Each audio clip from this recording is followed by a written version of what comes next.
Good day, everyone. And today I'm going to share with you about Hope in God 2021. This year, we all experience hardship in life. People losing their job, the stock market falls, natural calamities. Marami po tayong naranasan. Uncertainty in what the future holds is all our worries. Every one of us will ask this question in ourselves. Do we still have hope in the future behind of all the situation we are facing right now? Lahat tayo magtatanong, may pag-asa pa ba? Ano bang mas mangyayari sa susunod?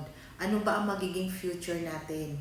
Marami sa ating wala ng trabaho, maraming kumpanya na nagsara, marami sa atin na nakaranas ng sakuna sa bagyo. Marami tayong naranasan ng mga pagsubok sa buhay.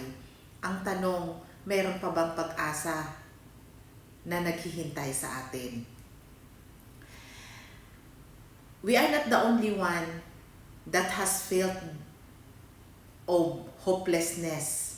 Ever since the Bible heroes also feel hopelessness during their time. Do you remember Jonah? Do you remember Moses, Job, Jeremiah, and even Elijah? They experienced hopelessness during those times na nagkaroon sila ng mga pagsubok sa buhay. Marami din silang dinanas noon na nagkaroon sila ng questionable sa kanilang kinabukasan. Humans have definitions of hope that are different from God. Meron tayong pananaw sa pag-asa natin as human na kakaiba sa pag-asa ng pananaw ng Diyos sa atin. But God never surprised of all these trials that we are facing right now. Alam niya na mangyayari ito sa atin. Hindi siya nasusurpresa nito. But He has a plan for each one of us. May plano ang Diyos sa atin. In Jeremiah 29:11, God says, "For I know my plans for you, declares the Lord. Plans to prosper you and not to harm you, to give you hope and future." Panghawakan natin itong verse na ito. Huwag nating kalimutan na kahit pa man anong sakuna na meron tayo ngayon, ano pa mang mga trials na hinaharap mo, gabundok man yan, ang hinaharap mong mga pagsubok sa buhay, alalahanin mo, sinabi ito ng Diyos sa atin. My plans for you is to prosper you and not to harm you, to give you hope and future. Kung naniniwala tayo sa pag-asa natin sa kung ano-anong pamahiin, lalo na ngayong darating na New Year, bakit hindi natin paniwalaan at panghawakan ang pangako ng Diyos na future sa atin? Mas nakakaalam siya kung anong maganda para sa atin. His ways is higher than our ways. His thought is higher than our thoughts. So, huwag tayong mawala ng pag-asa. We have to anchor our hope to the God or the rock of all ages. We have to anchor or build our hope in Jesus Christ. We have to anchor our hope in God's words.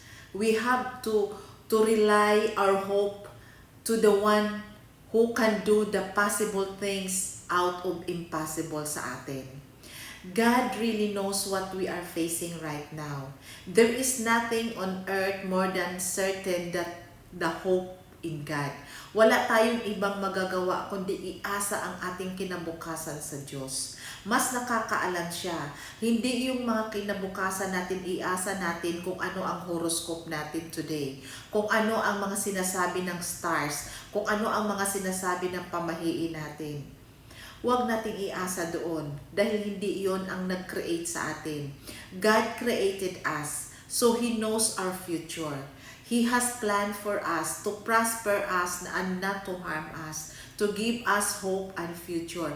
Panghawakan natin yan. Kailangan natin nga, yan ang paalalahanin natin. Lahat na pag-asa natin nasa words ng Panginoon. Lahat na pag-asa natin nasa Kanya. Wala tayong ibang aasahan. Wala tayong ibang panghahawakan kundi ang mga pangako ng Panginoong Diyos. God, He is our anchor in the present and in the future. God will never allow us to suffer beyond our own capabilities to handle it. Whatever the circumstances, whatever the hardship in life that we are facing right now, this is just a season. Maraming beses ko na itong sinasabi. Maglilipas din ito, matatapos din tayo dito, kaya wala tayo mawala ng pag-asa. Hanggat nandito tayo, hanggat ang Diyos ay nasa trono niya, at hindi talaga siya mawawala kahit kailan, may pag-asa tayo sa bawat isa.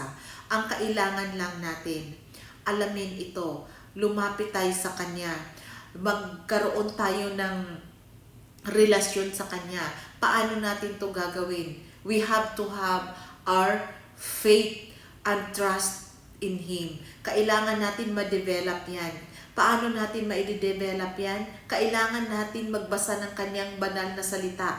Kailangan natin mag-pray. I-acknowledge natin ang Diyos sa buhay natin. We have to acknowledge Him in our lives. Not just to say that I am Christian. Yes, everybody will say I am Christian. But the question is, what is your relationship with Him? Do you have any intimate relationship with Him? Kailangan nating lumapit sa Kanya. God is only waiting for us to come to Him. This is the only hope that we have.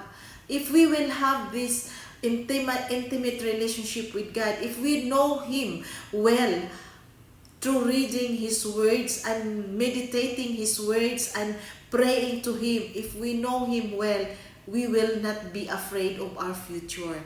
We know that our future, God holds our future. We know that He is the one who designed us. He is the one who created us. Kahit pa noong ikaw ay hindi pa isinilang, alam na niya kung sinong magiging ama mo, ang magiging pamilya mo, sinong magiging mama at papa mo. Alam na niya ang magiging pangalan mo. Isinulat ka niya sa kanyang mga palad. Kaya huwag tayong mawala ng pag-asa. We have to anchor our hope in Jesus. We have to anchor our hope and our trust in Jesus alone. Walang tayong umangkor sa kung ano-anong pag-asa na sinasabi ng mga horoscope natin. Hindi iyon. Mali iyon. Huwag tayo doon kasi madi-disappoint ka lang. He will never leave us nor forsake us. Whatever happens, He will never leave us nor forsake us. You know how many times in the Bible written these words na hindi talaga niya tayo iiwanan at hindi niya tayo pababayaan. What we need to do is to put our trust in Him. We have to put our trust fully to Him alone. In Psalm 130, Verse 7, put your hope in the Lord, for with the Lord is unfailing love, and with Him is full of redemption. So, kailangan nating ibigay sa Kanya yung ating pag-asa. Oo, sasabihin na natin, parang sa tingin ko wala nang mangyayari. Parang sa tingin mo ito, sa pananaw ng human being, hanggang doon lang tayo. But God knows everything. Alam niya kung anong mangyayari sa future mo. Kaya huwag tayong mawala ng pag-asa. Ilagay natin ang pag-asa sa Kanya. If you are a believer, you can rest assured that God's love is unfailing and He will deliver us in the days of calamity. Alam mo, kung talagang naniniwala ka sa Diyos at may Diyos ka sa puso mo, may assurance ka may panghahawakan nga na ang pagmamahal ng Diyos, hindi yan nasusukat kung ilang beses ka nagkamali. Ang pagmamahal ng Diyos, hindi yan kondisyon na pag nagkamali ka, hindi ka na mahal ng Diyos. Mahal na mahal ka ng Diyos at alam niya kung anong dinadanas mo ngayon. He will never leave you nor forsake you. His love is unconditional. His love is never ceases. It will never end. Hindi kanya mamahalin lang dahil ang ginagawa mo ay mga tama. We are capable of committing mistakes. God knows that we are not perfect. We will commit mistake every now and then, but yet He never failed to love us. Mahal na mahal ka ng Diyos kahit pa anong mangyari. Hindi magmamaliw ang pagmamahal niya at ang kanyang mercy will never ends. Talagang nandyan yun. Ang kulang lang sa atin, we need to come to Him with all our hearts and mind. We need to come to Him. In Psalm 131 verse 3, put your hope in the Lord both now and forever. Kahit kailan, ngayon man o sa mga susunod pa, ibigay mo sa Diyos ang iyong pag-asa. Wala tayong ibang mapupuntahan kundi sa Kanya lang. Hope in God is really our stronghold to face the future. Kasi kung ang hope mo ibinigay mo sa tao, madidisappoint ka lang. Kung ang hope mo, ang pag-asa mo ibinibigay mo kung anong meron ka ngayong kayamanan, mawawala yan. Hindi mo yan marirely kasi lahat na material things, kayamanan man yan o anong mga nakikita mo ay temporary lang. Lahat mawawala yan. So kung mawala yan, mawala na rin ang pag-asa mo. Whereas if you will put your trust and hope to God, hindi siya nagmamaliw.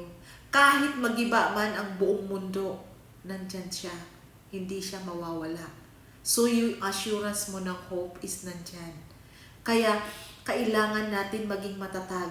Kailangan natin magdasal, lumapit sa Diyos at ibigay ang lahat ng pag-asa natin sa future natin sa Kanya. Totoo, gagawa tayo ng magagawa natin as human being. Lahat gagawin natin, maghanap ng trabaho, maghanap ng kabuhayan para lang mabuhay ang ating pamilya. Yes, that is true. Gagawa ka ng paraan doon sa problema mo, pero hanggang doon lang. Let God work in your problem. Let God work in your life. God knows what He will do to you. Alam niya kung anong solusyon ng problema mo. Alam niya, hayaan mo anong sasabihin ng ibang tao sa iyo. Don't mind all those people who are telling everything about you.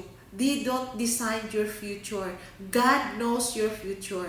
May ibang tao na magdi-discourage sa iyo o wala ka ng pag-asa, hanggang dyan ka lang. Yan ang sinasabi mo. Pero ang sinasabi ng Diyos sa akin, my plans for you is to prosper you, not to harm you, to give you hope and future. Ito ang plano ng Diyos sa akin. Ito ang paniniwalaan ko. Dahil siya ang creator ko. Dapat ganun tayo. Anuman, huwag tayong ma-discourage kung anumang sasabihin ng mga balita.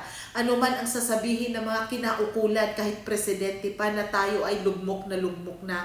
Huwag tayong mawala ng pag-asa. There is hope in God. God knows our future.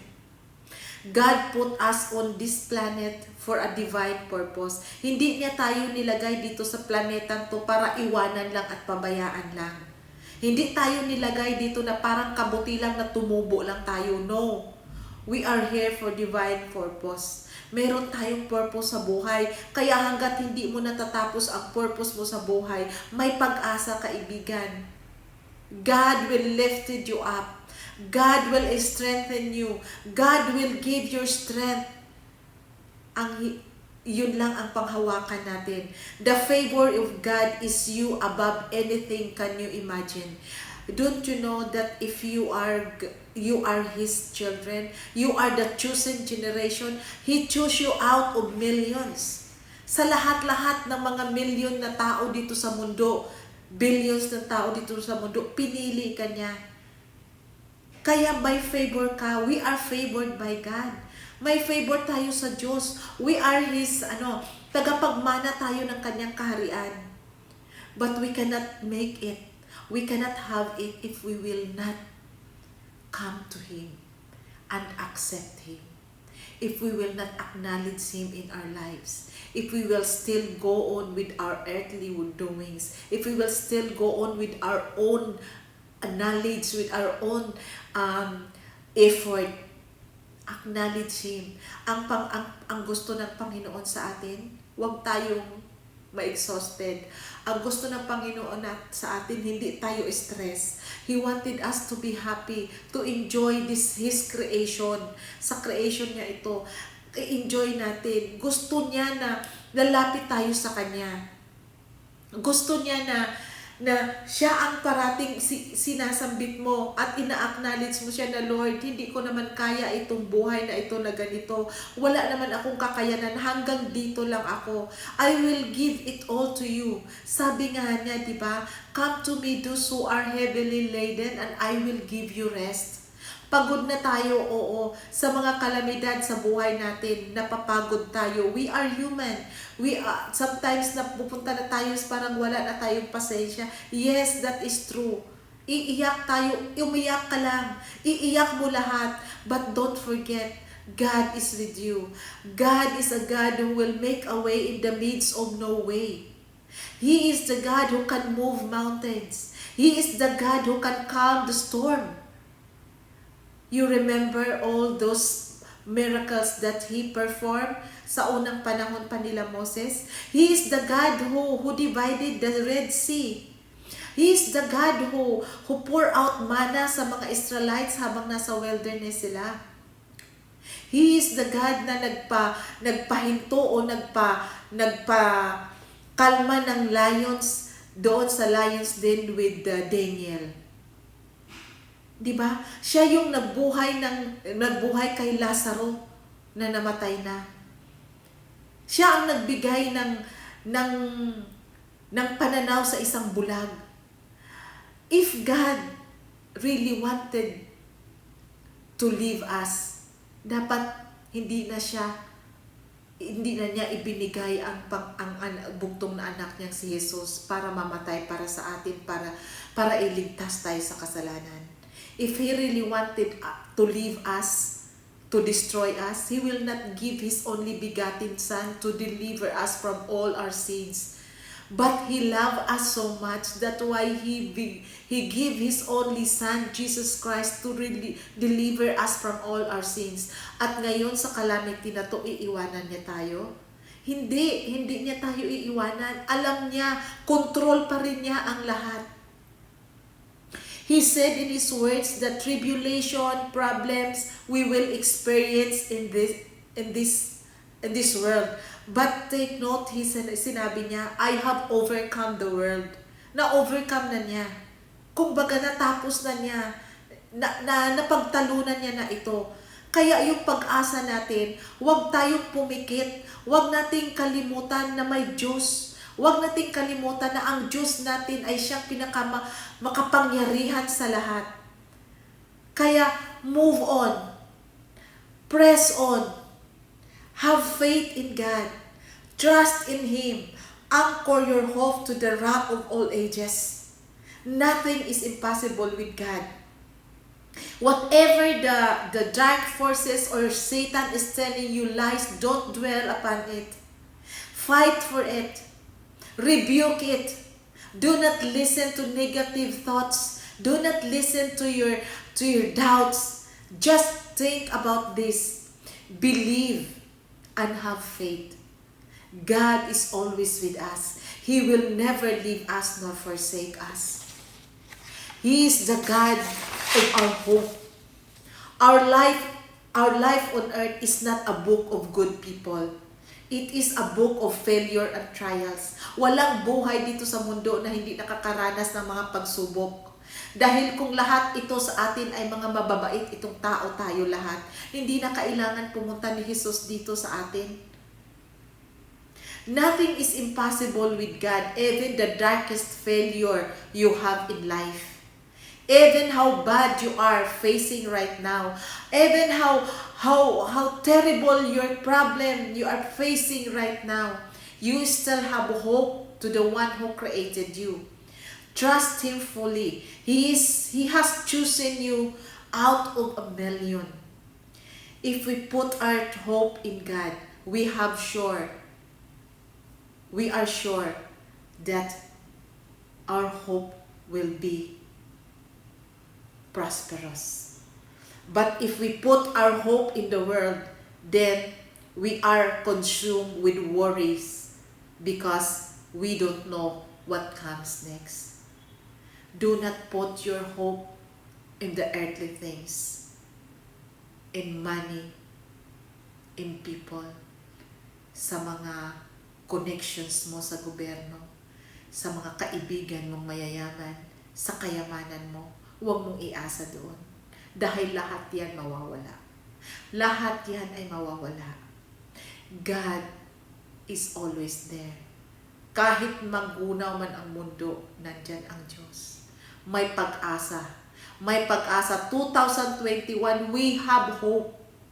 We have hope. Everything will be changed because this is only a season. Season change. Put your hope in the Lord. You will never be disappointed. Don't fear about the future. God is already there. Nauna na siya sa atin. Alam na niya ang future natin. Kaya meron tayong Diyos na nakakaalam ng future natin. Kaya, just trust Him.